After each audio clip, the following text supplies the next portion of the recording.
Today on Independent Wrestling Profiles, we're talking with the young lion, Bryce Hansen.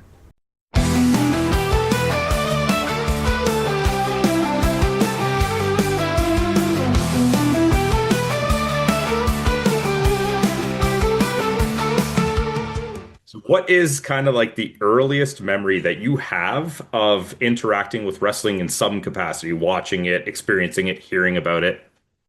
Can't remember what age I was exactly. I want to say like I was around 7 or 8. And obviously, when you're that age, you're not really like understanding that, what's happening on TV is, whether that's happening right now or if it happened, 30 years ago. And, I'm sure like we both saw the same movies growing up, just at different, like I was born in 2004 and you were born whenever, um, We but don't need like, to talk about yeah, yeah. that. But the first memory I ever had, I think it was like I didn't even realize what it was. I think it was like a top 20 craziest moments or top 10 craziest moments. And it was like, I think I was like 7 or 8. And I saw like the Brian Pillman having a gun. Um, like, and Big Boss Man, driving off, like the casket and it's getting driven off, that sort of thing. Like, so those are like my first memories of just like random, like, you know, early Attitude Era of like craziest moments or like Mae Young and Oh, I know and what. Yeah, Moolah, Mark Henry. Yeah. Yes, exactly. So like that's all I remember. And I remember actually like flipping it to wrestling at the time. So when I was like a kid, it probably would have been like the PG era or whatever of when I was like could actively consume wrestling and remember it. And it was like Santino Marella and the Funkasaurus or something and in the ring. And this was like my dad growing up with like, the cartoon era. And he's like, oh, well, what is this? And there's like flip channel immediately. And then I never saw wrestling again until I became a wrestler. Really, like you weren't like a fan all throughout after that period of time? I never was a fan at all beyond like those instances I just mentioned. Yeah. Okay, so I find that fascinating because, a lot of the times performers have been dreaming about this since they were young. They've been looking for how they can get into it. How it's almost like you had a second introduction to it. So how does it come to be that later on, without the fandom, that you actually stumble upon pursuing it? Well, I ever since I was a kid, I always like working out. Like one of my favorite movies growing up was Over the Top. Oh, So like my dad was an arm wrestler and like I got into arm wrestling and then I got into the gym and then I got offered a job cleaning at my local gym by a guy named Chris Kurz who still runs the place and that's where I am right now. And so a friend of his wanted to open a pro wrestling school okay. upstairs of the gym. And so it was literally like, hey Bryce, this guy wants to run this wrestling school. His name's Clarence Dewsome, this and this. He's from here. He owns a wrestling promotion. And do you think you'd be down to just try a couple classes and when they see some local guys trying it, maybe more people are off to join. So that was like me like just being like, okay, like guess I'll try this just to make my boss happy and let's see what happens. And I just kind of really fell in love with it from there. Wow, so it was almost like a work-related activity that introduced you to it, and you just kind of hit the ground running. Now, I'm very curious because a lot of the times, and again, everybody has a unique story, but a lot of times people go into it with like a base of knowledge of the art, the industry, everything like that. How is your experience going to it almost completely blind? Because yes, you have the physical standpoint because you've been at the gym and so forth, and you know it exists, you've seen it, but like the day-to-day moves, the actual training, like it must be overwhelming that everything's being tossed at you at once. Well, it's just like you're learning like rolling is new, because who's just somersaulting in their day-to-day life? Or, if I can push a barbell with X amount of weight, but can I roll over my head? But it was just like not I think not knowing much about wrestling going into it really helped me learn like be as open to it as I can of learning whatever my coach told me. And I was very grateful. I was trained by Tyson Dukes.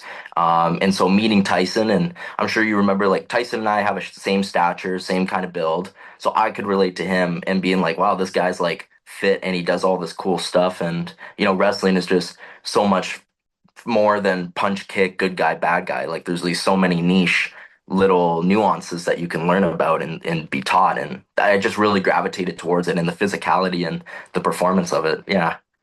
And so, how was that actual training period of time? Did it go fairly quickly before you were actually tapped on the shoulder for a match? Was it coming naturally to you? Did it take a little bit longer because you had to pick up all the little nuances? It, I think not ever watching it and that sort of thing. It left me really open that I was just kind of like this blank canvas for Tyson to create whatever he wanted out of. And I started in March of 2021, and then I had my first match in September of 2021. Okay, that's pretty So quick. and I was training, every Tuesday and Thursday. I would, I did it like when I like something or when I want to accomplish something, like I try to do my best to, I got to be the best at it.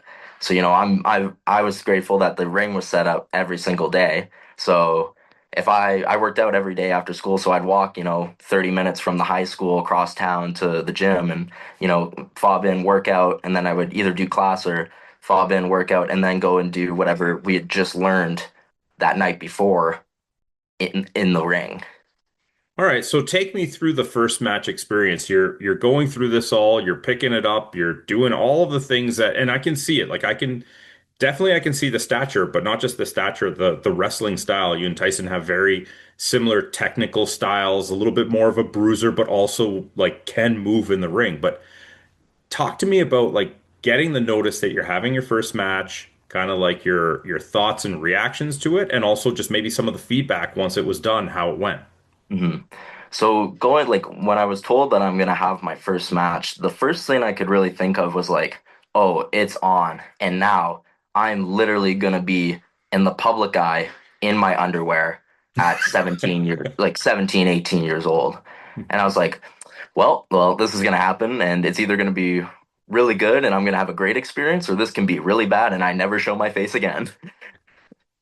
But I was very fortunate. I was working with a guy that we had both been training for a while Hmm. together, Chili Brown, if you Oh, know Chili. So Chili and I, we had been training for a while, and we were usually partners in training for a lot of like the drills and a lot of like the little spots or whatever that were being taught. And we were fortunate that Tyson was, aging in our match, a few weeks before, so we would be able to practice not just like the moves, but understanding of why we're doing the moves and if the moves would matter here more than there and that sort of thing. So when when I showed up for that show, it was Hammerlock Pure Wrestling or Hammerlock Wrestling now. It was their hmm. first show and we were the first match and all I could think of is like this is like it's on. And I felt prepared and I went out and I watched the match back recently and it's not like horrible. The match is not horrible. Obviously some people, grimace or cringe. And I was very fortunate that Tyson had given me, Chili and I, such great fundamentals of being able to work through things. And like luckily neither of us had bad memories and we got through it. And Tyson at the end of it, shook our hands and gave us a hug and said that we did a great job. And yeah, that was it. Ever since then, I've been every weekend. That's amazing. I've actually only seen Chili Brown for the first time a couple of weeks ago. I don't know how we didn't cross paths before, but his athleticism was He's astonishing. crazy. He is so good. Oh my God. Now, I do normally ask kind of more of a blanket statement about highlights, but like you're 17, you starting at like 2021. You're not much older now, 22, 23. I'm not sure exactly when your I birthday is. I just turned 22 on Sunday. Well, happy birthday. Thank you. Now, as a 22-year-old, you've gone overseas. hmm You just won a belt in a match with an ECW legend. Yes. Uh, I mean, I saw you take a bit of a, I don't know what actually happened. You had a smash match where I saw like a quite the gash on your back on across your shoulders. I don't know what Oh happened yeah. there. Um, Talk to me a little bit about some of those experiences because like, and I can't imagine anybody under the age of 22 just going overseas and learning a whole new culture, a whole new style isn't like a lot, right? But then also, I mean, I'm assuming you knew who Tommy Dreamer was by then. Right? Mhm. But like the amount of people that would be able to come in and say, like, I won a major championship, Alpha won in a match with Tommy Dreamer, like that's amazing. So tell me a little bit about some of these experiences and maybe like, is it a little bit surreal to sit back and think like, oh man, I can't believe I've been doing this stuff. It's insane. It's uh it's a detriment that I never think of it that way. I Okay. always think about what else I can do, and I'm so stubborn that when I accomplish something, I don't think that I should be very proud of the things that I've done so far in wrestling, being my age and like, being less than 5 years into wrestling as a whole. But it's just one of those things of what more can I be doing is what I think. But, you know, it goes back to me when I think that I need to be the best at something. And it was something like I think in 2022 there was a Tyson Kidd evaluation at Battle Arts, and it was Okay. just like Tyson Kidd's gonna come in and see like what can guys improve on and that sort of thing, and whether he likes you or not. It was just kind of a seminar in a sense. Okay. And so me and my friends went, and um Miley, I don't know if you've seen Miley before. She just retired or is finished for wrestling for now, but she had kept in contact with Tyson, and she had asked of him like, hey, if me and like a few friends came down to like and paid our way to Florida, like would we be able to come to the dungeon? And he was like, yeah, like absolutely for sure. And they kept in contact, and fortunately, like I was able to tag along with that group, and we Hmm. got to go and train with TJ and Natty, for a week and come back, and then I think like a couple months later after that, I was like, oh, there's a New Japan seminar with Kushida. I was like, I'm gonna go to New Japan in LA. So then I fly myself to LA and I go and do this seminar. And then it's like, it's like a snowball effect of, what else? And then I see Caitlin Diamond message me in 2024 um, about a Chosen One tryout with Perry Saturn and Sonny Ono running it. Wow. Okay. So this went, sorry, I'm going No, on no, a no. tirade I'm right just, I'm now. like blown away by like, this is a whirlwind. Like, this is the type of story that like somebody like dreams about, like, man, if I could do all of this in my career and you're hitting it in less than half a decade, it's amazing. Like, no, keep going, keep going. So yeah, it's like 2022, the seminar with TJ happens. 2023, I go to TJ's in Florida and I go into the thing with Kushida and I learn from Kushida-san. And then 2024, Caitlin Diamond texts me and is like, hey, I've been trying to message because she's Canadian. And she's like, hey, I'm messaging Canadian workers. Like, this is a really great opportunity. It's in this tryouts happening in Minnesota at this gym. Mhm. And really, if you can make it, like, please try and come. And I was like, okay, like, Japan is what I want. Like Tyson being my trainer and like me just, Tyson is somebody that I try and emulate a lot of my work and a lot of like my style.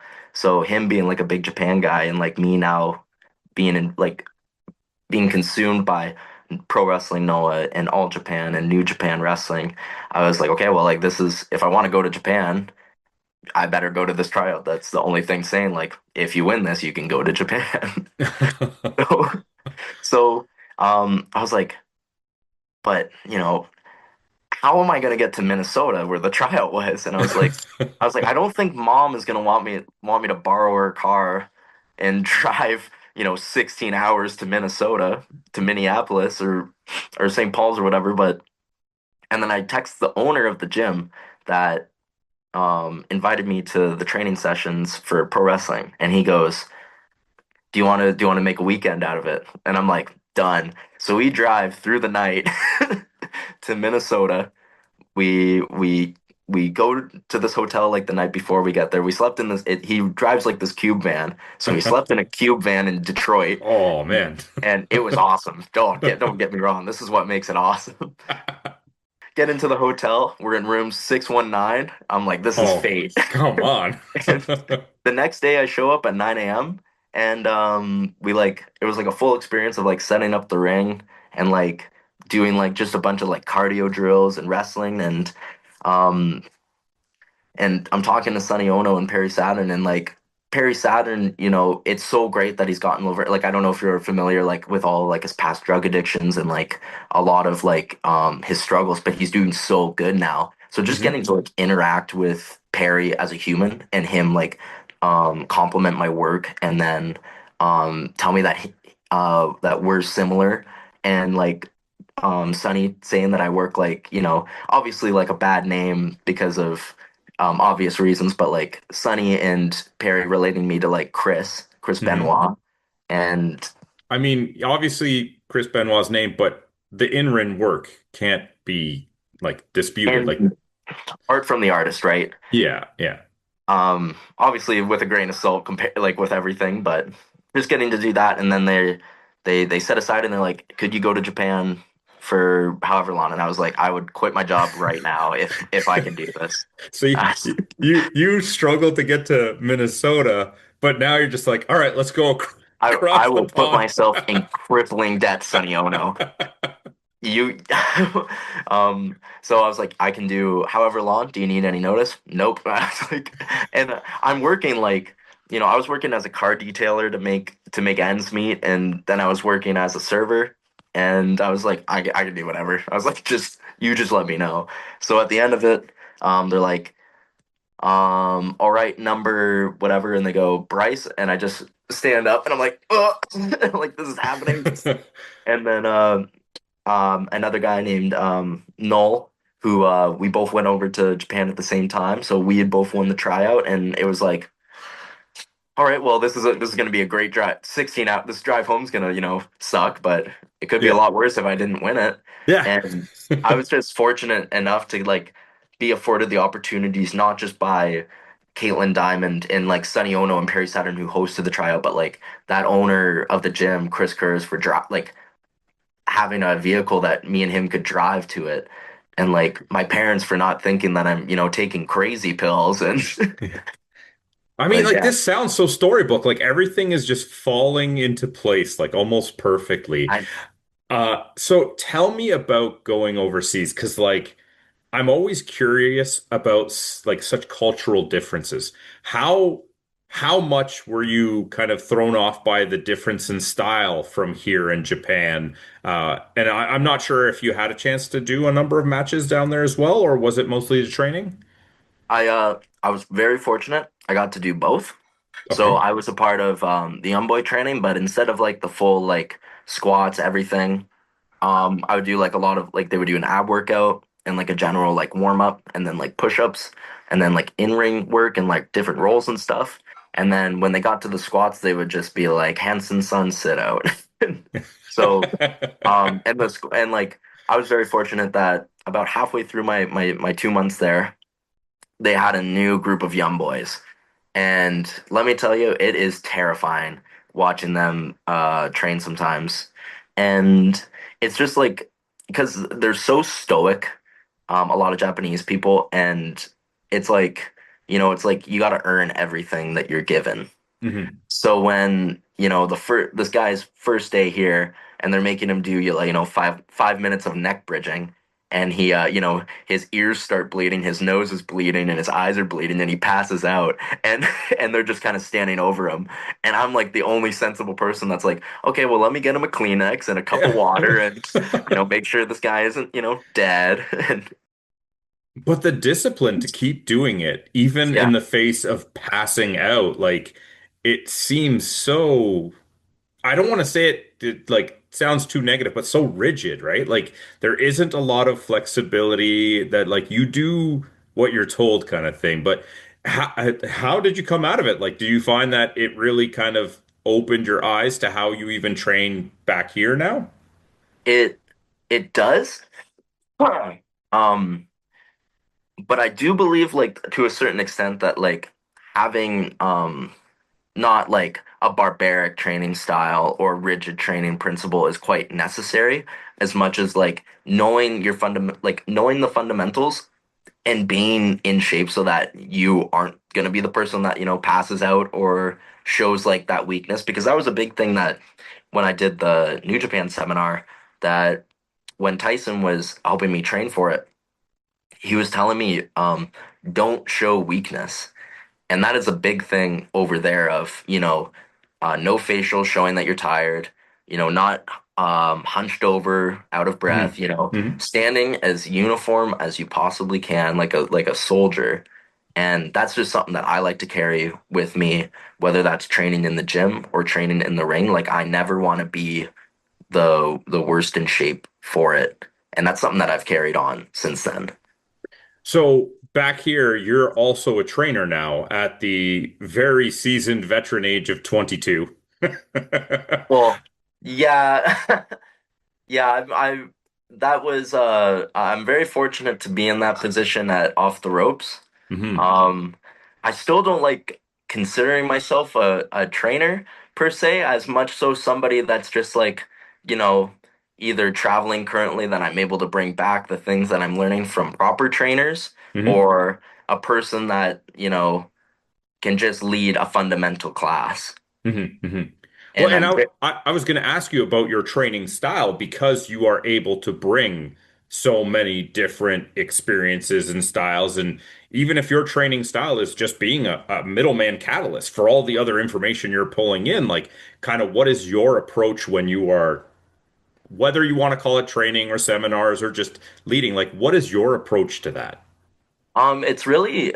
it's pretty easy of like a similar class that I would have done coming in, or like a class that we would have done in Japan, but it's just like basic warm up of, like if we all get in the ring, this isn't like military, so we can all stretch out like normal humans, and then, go and roll and do like our front rolls and back rolls and all that, and practice different body movements. And then it really just goes into like a cardio drill of some sort where, blow each other up. And then into like a chain wrestling, tag in and outs. And then like it will be like a tags, like a some sort of spot that of involving chain wrestling and hitting the ropes or something. Hmm. And then usually past then, if people have stuff to work on, whether it's heat, it's like a heat drill that I learned from so and so, or, some sort of like comeback drill that I learned, or something of that sort. Just something like Hmm. whatever someone wants to work on. If they're like, hey, I want to work on my shine, and that's like, okay, like if we pretend that the match starts, or I want to work on beating somebody up. So like, okay, like let's work on how you would beat somebody up, or like pretty like easy things, but it's just like doing them correctly and in whatever person's mind, because it's all art is subjective, right? So, Hmm. whatever your cup of coffee or ice cream flavor is, right? Yeah. So I do want to ask, like, again, like I mentioned, a whirlwind. You've done so much at such a young age, but as you said, you're always thinking about the next thing. Like, what is the next thing for you? Because, like, you are going at such a pace that I feel like eventually you're gonna have to at least slow down or take a breather. But I feel like you have in the back of your mind a million other things you still want to do. Like, what do you want to see on the immediate horizon for yourself? I don't, but that's like, I don't know now, because like, so last year I was like pretty fortunate that after I came back from Japan, um, I was then able to do, like a lot of stuff with Maple Leaf Pro Wrestling that's coming back now. And Hmm. like I'm a regular at Maple Leaf now, which is awesome. And I'm so fortunate being like one of the youngest people on their roster. And then I got to do TNA. I had a match at TNA. And then I was like, okay, well, like maybe my year's done. So I buggered off, and I flew to Florida to see my friend Frank Gastineau, who's a ref at TNA. So I'm training, and then he's like, well, do you want to go to NWA? They're taping in Tampa, and I'm in Orlando. And I was like, all right. So I guess I go to Tampa, and then all of a sudden I'm now on NWA. And then it's like, all right, well, that's kind of, a few major companies in a year now. So it's one of those like trying to constantly one up yourself. Hmm. And now it's like, maybe can I go back to Japan, or I don't know. Can I, set my roots down in Maple Leaf and like have a stellar run in Maple Leaf?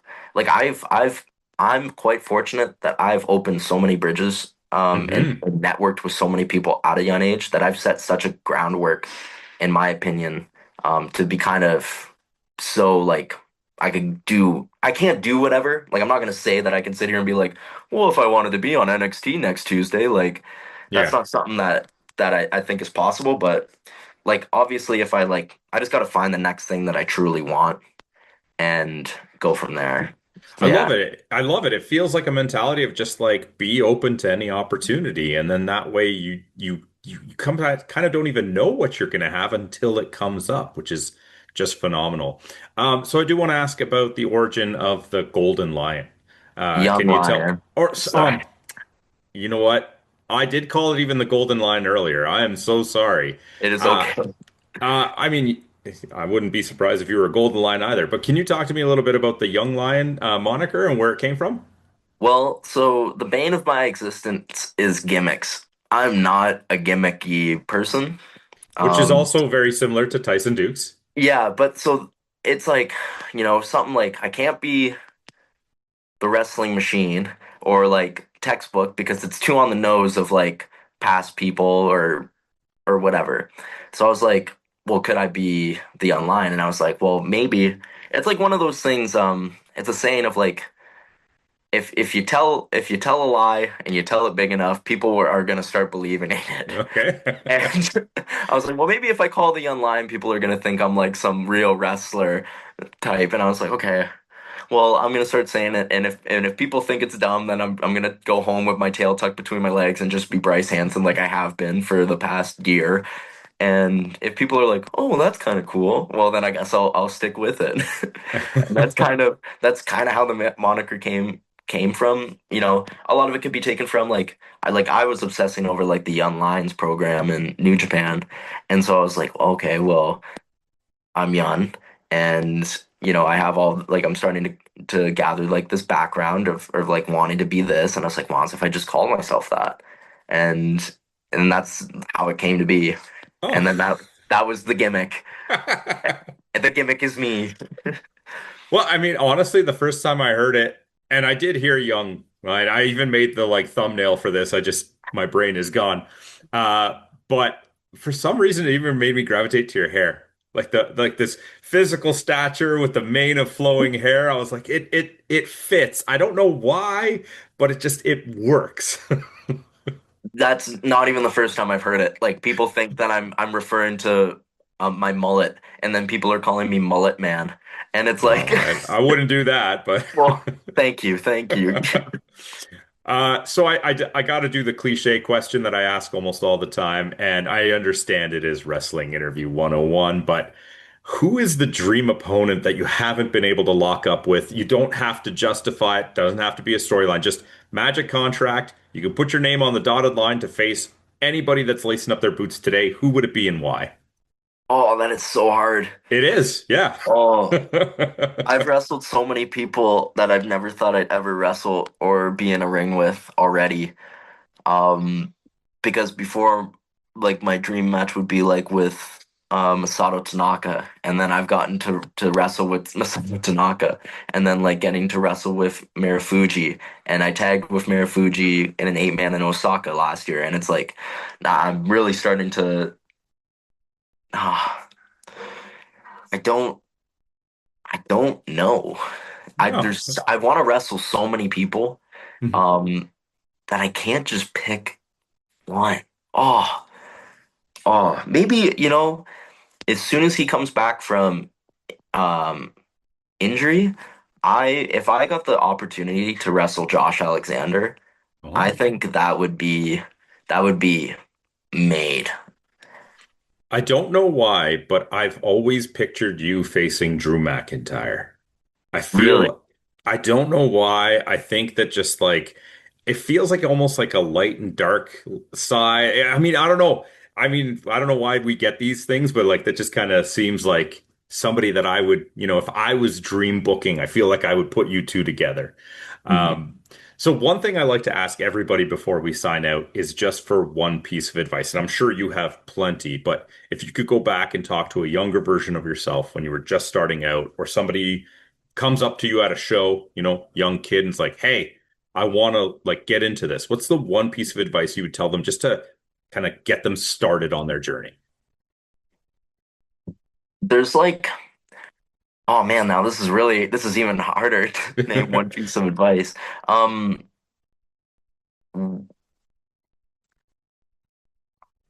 risk. Fortune favors the bold. Hmm. The more that you sit at home and wish that something would happen, the less likely that it's going to happen unless you go out and make an effort to have that thing happen.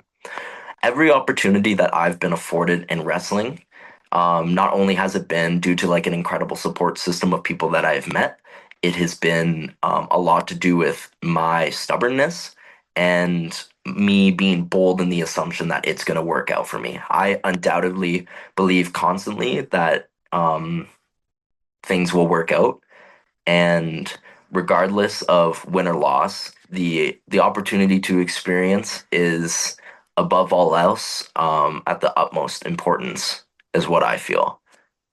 And that's what I think I will go with. Could I interject like maybe a summation of what I hear, just Yes, to not to overstep bounds or anything, but I feel like you're saying opportunity presents itself to those who present themselves to opportunity. yes. And on top and on going with that, it be the dumbest person in the room always. I will pride myself on being the dumbest, worst wrestler in every locker room that I am in. And if I'm not in those locker rooms, then I am doing something wrong or I'm not in the right place. And I think the idea behind that is if you're the worst wrestler in the room, you can only go up from there, right? Exactly. All right, awesome. Iron Uh, sharpens iron. I do just got to ask before we go, who's sitting over your shoulder there? Nobody. No, the action figures. Oh, that's Al Snow. So this gym owner is a friend as a fan of wrestling. So I got Al Snow here, Oh, and then I got a Rey Mysterio mask here, nice. and then I have my first 8x10 right here. Oh, wow. That's So awesome. yeah, this is the staff room that I'm in. All right. So before we sign out, can you just let people know once again who you are and where they can follow you on social media? So I am the young lion, Bryce Hansen, and you can follow me on Instagram, X, and Facebook at the Bryce Hansen. Thank you so much. I really appreciate the time. Anytime. Thank you so much for having me. No, it was my pleasure. Thank you for tuning in to Independent Wrestling Profiles. Please help out the show if you can with a like, subscription, or review. We'll see you next time.